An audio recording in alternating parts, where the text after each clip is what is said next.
అందరికీ నమస్తే. I respect your time. అందరూ చాలాసేపు నుంచి వెయిట్ చేస్తున్నారు. ఇన్వెస్టిగేషన్ జరుగుతోంది, మీ అందరికీ తెలుసు. విషయం కోర్టులో ఉంది. సో దీని గురించి ప్రస్తుతము మాట్లాడడం అన్అఫీషియల్ అవుతుంది. ఆ విషయం నాకంటే బాగా మీకే తెలుసు. సో డెఫినెట్గా మేము ఇన్వెస్టిగేషన్కి కోఆపరేట్ చేస్తున్నాము. చట్టాల మీద, న్యాయ వ్యవస్థ మీద నమ్మకం ఉంది. ఖచ్చితంగా కల్పిట్స్ని పట్టుకోవడంలో నేను ఎంతవరకు సాయం చేయగలను అంతవరకు డెఫినెట్గా పోలీసులకి నా సపోర్ట్ ఎప్పుడూ ఉంటుంది.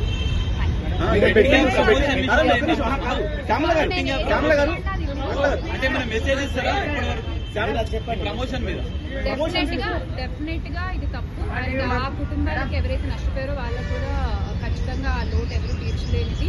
ఇంకా ముందు ఇలాంటివి ఏమీ జరగకుండా తీసుకోవాల్సిన బాధ్యత మన అందరిపై ఉంది. ఇది ఒక రెస్పాన్సిబుల్ సిటిజన్ గా చెప్తున్నాను. బ్యాంక్ స్టేట్మెంట్ ఏమన్నా అడిగారా?